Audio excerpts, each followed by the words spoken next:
Assalamualaikum warahmatullahi wabarakatuh. Hai semuanya, kembali lagi dengan saya Vina Sintia Dewi di YouTube channel ini. Podcast kita kali ini akan ditemani oleh rekan saya Rizka Kartini yang akan membahas topik desain organisasi. Oke, langsung saja. Lewat pandemi saat ini kita tidak bisa bertatap muka. Hai Ika, gimana kabarnya hari ini? Hai Kak Pin, Alhamdulillah baik. Bagaimana dengan Kak Pin? Alhamdulillah baik juga. Ika, tema kita kali ini kan desain organisasi tuh. Karena adanya pandemi, kita kan nggak bisa nih bertatap muka, nggak mungkin kan juga. Jadi terpaksa kita melalui vidcon seperti ini. Tak apa ya. Oke, nggak apa-apa. Lagian kita juga harus menerapkan protokol kesehatan. Dan yang paling penting tetap di rumah saja dan hindari kerumunan. Nah, itu dia. Tepat sekali. Oke, kita langsung saja ke topik. Menurut Ika nih, apa sih desain organisasi itu? Desain organisasi itu adalah langkah awal dalam memulai pelaksanaan kegiatan perusahaan untuk mencapai tujuan perusahaan itu sendiri. Oh, gitu. Gini nih Kak, kan banyak nih orang keliru, termasuk Kak juga sih. Sebenarnya apa sih yang membedakan antara desain organisasi dengan struktur organisasi itu? Mohon penjelasannya.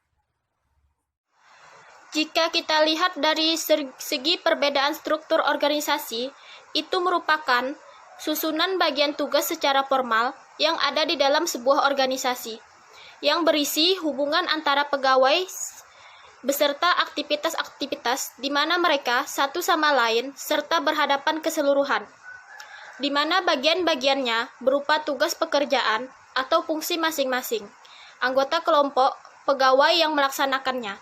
Sedangkan desain organisasi itu adalah proses penentuan sebuah keputusan untuk memilih kerangka kerjaan jabatan, proyek pekerjaan maupun departemen. Dengan demikian, keputusan atau tindakan yang dipilih akan menghasilkan sebuah struktur organisasi. Oke. Sekarang coba Ika jelasin macam-macam bentuk desain organisasi itu apa aja sih? Dan tolong ya jelasin setiap poinnya supaya kita semua juga paham. Oke, baiklah.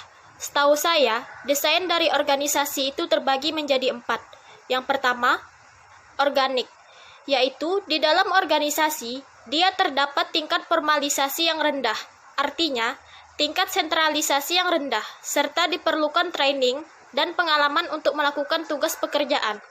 Yang kedua ialah multi organik. Di sini, formalisasi dan sentralisasi yang diterapkan berada di tingkat moderat, serta diperlukan pengalaman kerja pula. Dan yang ketiga ialah mekanik. Di sini, tingkat formalisasi yang tinggi, tingkat sentralisasi yang tinggi, training atau pengalaman kerja yang sedikit dan tak terlalu penting, serta adanya komunikasi yang bersifat vertikal dan tertulis. Dan yang keempat adalah mostly mekanik.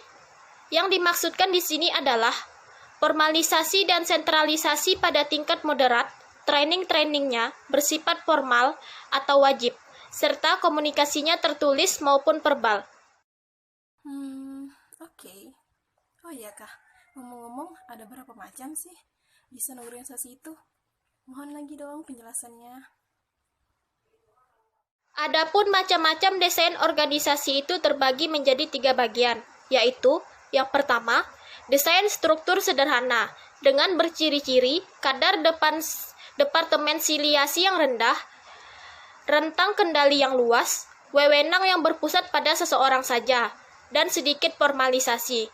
Desain ini juga banyak dipakai dalam usaha-usaha kecil di mana manajer dan pemilik adalah orang yang sama. Dan yang kedua ialah desain struktur organisasi, di mana berciri-ciri adanya aturan dan ketentuan yang sangat formal.